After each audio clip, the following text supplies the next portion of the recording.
بی ناموس و بی غیرت. بار من کدام بی غیرت هستی مسجد من نبیایی تا. من از این تو مخلصی بی غیرت بیزار هستم. مخلص یکی خدا رو محافظت کردن تانه، اسلام رو محافظت کردن تانه، پیغمبر رو محافظت کردن تانه و مسجد من نبیاد. ای بس برای مسلمان که در روش ایستاده خداش مذمت کند، پیغمبرش مذمت کند، دینش مذمت کند، به خاطر دانشجویی شده سکوت کرده شینه تا. این ای بس مقاله ها در گزید نویسید،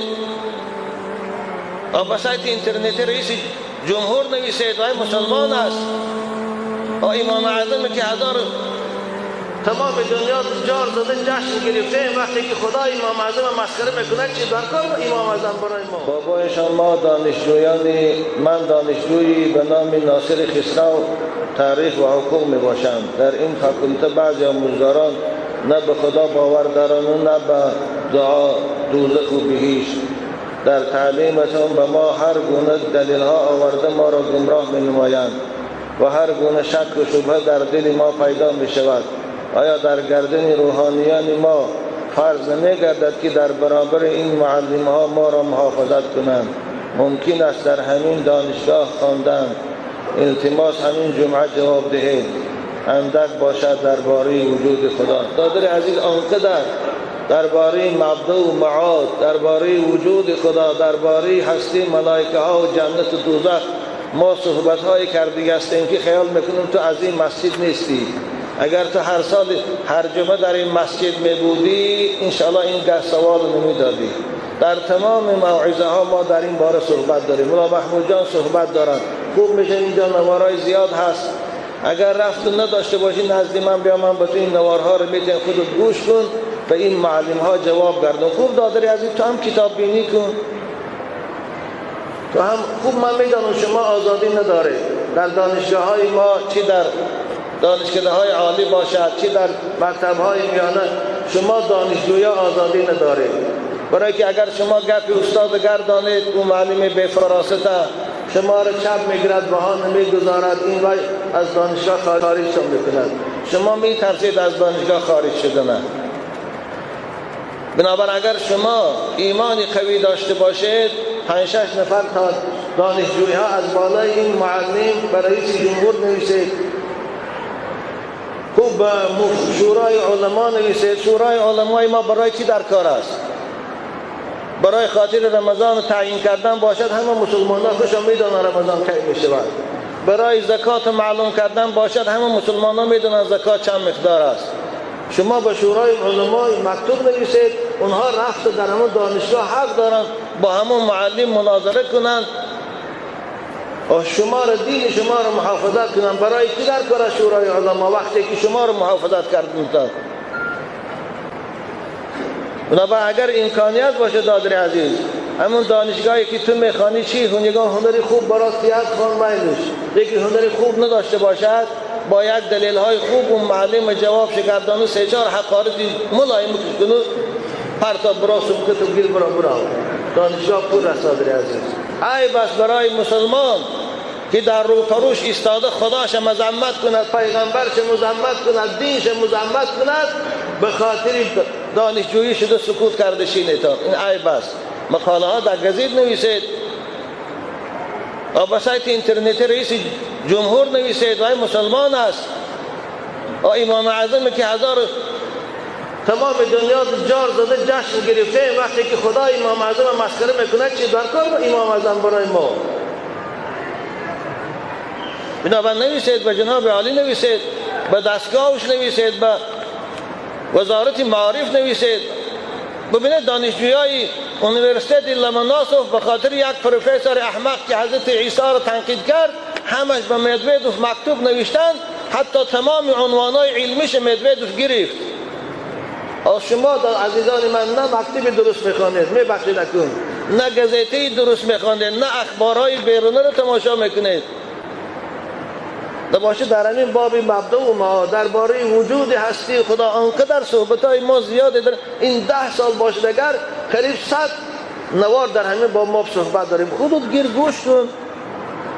یا مبدوع معاده که محمود جان پیشتر در گزیته ها برآورده بود، چند مقاله پی در پی، اگر همون خوانده باشی او یک جواب دندان شکن است برای اون معلم بیسواد تو. والله اون معلمای دانشگاهش بیسوادند، لیکن مع الاسف شما از اونها بیسوادتر کی هستی، برای همین دیگه جواب گردانده نمیتونید. زورت نمیرسه با یک بلکه وایش نمیگم با فتنه میشه و 5-6-10 نفر جمع شوی یا شبیه تاریکی ده دسترش یک چیز پرتایی خاکستر. بچه‌های عزیز، ای بس برای مسلمان، برای شما جوانای بی غیرت نفرتون میبیاد. والله که خدای من در پیشم تنقید کنه من خاموش شینم.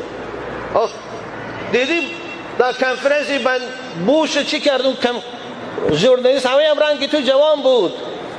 آخی زورت نمیرسه با مناظره تپوشکتی که یک در دهنی معلم زده برا حضرتی کتابات حکایه میکنه. یک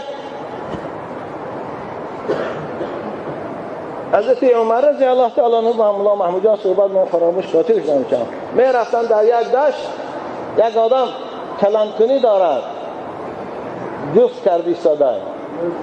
حضرت عبدالله مبارک گذاشتن که یک دهقان جفتکنی دارد، داوود شتی کلانکتی جفت کردی زد. شما را جوانای بی غیرت شما را میگون شبتی جوان مردی شد جفت کردی ساده. رفت گفت که همین جوان یک امتحان کنم و پیش جوان رفت، پیش دهقان رفت. او دهقان رنگ شما مسجد دیگه نبوده، صحرا بود و یک نمک پیش گفت السلام علیکم و علیکم السلام. جوان خوب گفت دهقانی داری شدگار میکنی؟ و آره شدگار میکنی. تو در اینجا که شدگار کنی از شهر دور، از علم و معرفت و از همه عقیب میمونی، با تو خدای خودت چطور میشناسی؟ با حضرت گفتن یک امتحان شنیم کنیم. با گفت تو میدانی که این عالم هستی، این موجودات همش یک خالق دارد نام الله. جاره میدانم همین موجودات آفریدگارش الله هست. از کجا میدانی؟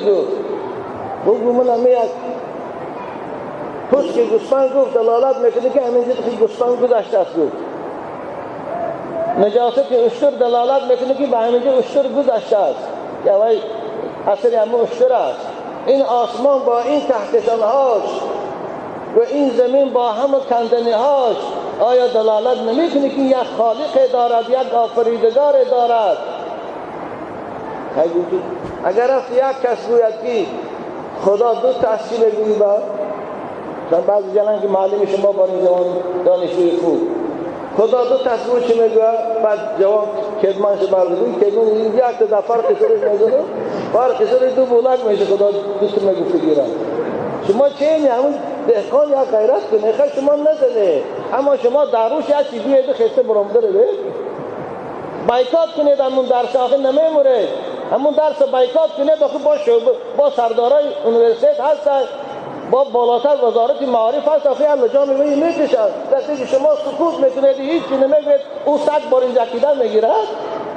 من همین بعد این از تحقیر میگن، این غلامی میگوین. همین اثر غلامی در همین جامعه ما مونده است. اینتلیجنت ها مانم غلامان، عالمان مانم غلامان، روشن فکران مانم غلامان، مردم مانم غلام شدی است. حق کن ما طلب نمیکنیم، فقط تعریف از بالا گم میزنم، ما سکوت حقی گذاشتن نداریم. جناب عزیزان من، بچه‌های خوب خودتان کتاب بینی بسیار کنید. امروز آنقدر کتاب ها زیاد در باب وحدانیت خدا، وجود خدا، اسلام و دلیل حق چاپ شده با خطی کردیم. اگر اونا را خانی خودت با وی مناظره میکنید. این اتئیستا هیچی دلیل ندارند، اونها یک دلیلاشون هم فلسفه هاشون هم پوچ است. من شرمنده شدم امروز در تاریخ، از اونها شرمنده تر دیگر کسی نیست. این معلصف از بیسوادی شما استفاده میبرند، منبر دستشان دست، حالا همین در پای پوششان میزنند. این اول بچه های خود به غیرت شوید، بی ناموس و بی غیرت. بار من کدام بی غیرت هسته مسجد من نبیاییشان. من از این تو مخلصی بی غیرت بیزار هستم. مخلصی که خدا رو محافظت کرده نتانه، اسلام رو محافظت کرده نتانه، پیغمبر رو محافظت کرده نتانه، و مسجد من نبیاید.